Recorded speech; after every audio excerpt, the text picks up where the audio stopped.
Sanaya phone रख के आदि के पास पहुंच गई और उसके कंधे पर सर रखकर उसका हाथ पकड़कर बैठ गई।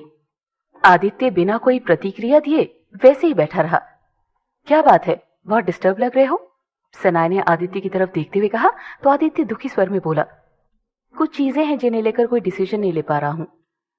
यू नो आदि, कभी कभी मुझे ऐसा लगता है कि मैंने तुम्हारी जिंदगी में वापस आकर बहुत बड़ी गलती कर दी है।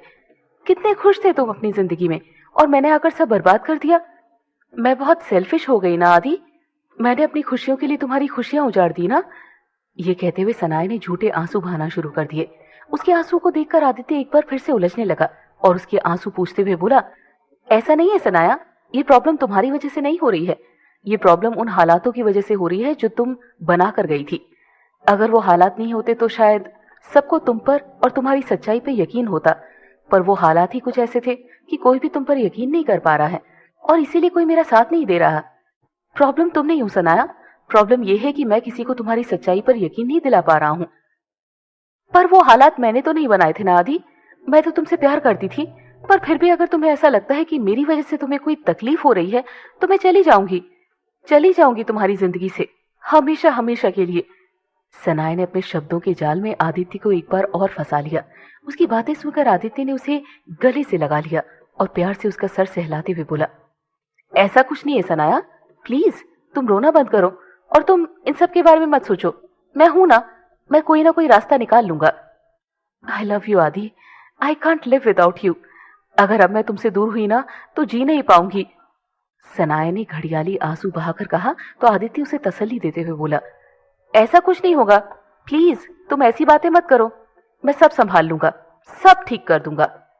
आदित्य का दिलासा पाकर सनाया मुस्कुराते हुए सोने चली गई और आदित्य पहले से भी ज्यादा उदास होकर बैठ गया। उस रात उसे बिल्कुल नींद नहीं आ रही थी क्योंकि वो बहुत उलझा हुआ था, जूझ रहा था अपने जज्बात और फर्ज से।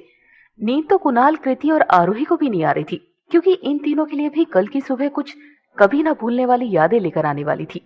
वो चारों गुमसुम से अपने बिस्तर पर लेटे लेटे उस वक्त को याद कर रहे थे जब वो एक दूसरे से मिले थे।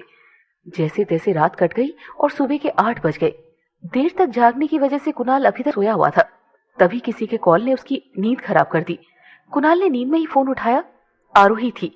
हेलो, कुणाल ने नींद में कहा तो दूसरी तरफ से आरोही की परेशानी भरी आवाज सुनाई दी, कुणाल तू अब तक सो रहा है और यहाँ मेरी नींद उड़ी हुई है। क्यों, क्या हुआ? कुणाल ने पूछा तो आरोही झल्ला कर बोली, तू भूल गया आज हमारी एंगेजमेंट है। मुझे बहुत डर लग रहा है कुणाल, अगर हमारा प्लान फेल हो गया तो, अगर आदि नहीं आया तो क्या हम एंगेजमेंट कर लेंगे, फिर मैं तेरा हस्बैंड बन जाऊंगा और फिर चुन चुन के बदले लूंगा तुझसे। कुणाल ने हंसते हुए कहा तो आरोही गुस्से में बोली, पीटेगा तू कुणाल, मैं इतनी टेंशन में हूं और तुझे मजाक सूझ रहा है। टेंशन लेने से भी क्या होगा आरोही, कुछ नहीं तो बेहतर है कि हम हंसते हंसते हालात का सामना करें। और वैसे भी मुझे पक्का यकीन है आदि जरूर आएगा। कुणाल ने मुस्कुराते हुए कहा तो आरोही उदास होकर बोली, और अगर नहीं आया तो मेरे पास एक बैकअप प्लान भी है जो मैं तुझे अभी बिल्कुल नहीं बताने वाला। चल अब फोन रख, मुझे मेरी एंगेजमेंट की तैयारियां करनी है। कुणाल ने हंसते हुए कहा तो आरोही मुंह बनाकर बोली, कुछ ज्यादा ही खुश नहीं है तू? क्यों ना हो, थोड़ी देर के लिए सही, पर हिटलर की कमांड मेरे हाथों में आने वाली है। कहकर कुणाल ने फिर से मस्करी की तो आरोही खींचकर बोली, तू ना बहुत बड़ा।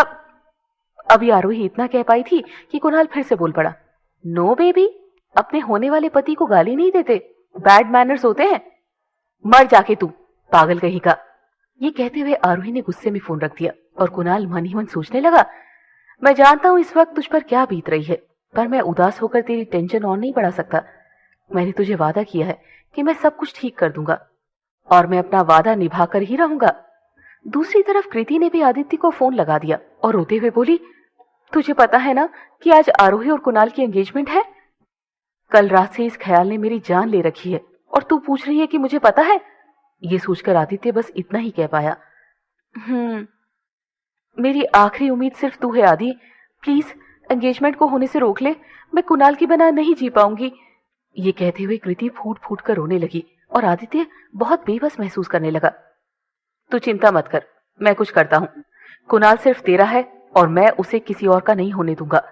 आदित्य ने हिम्मत जुटाते हुए कहा और फिर फोन रख दिया।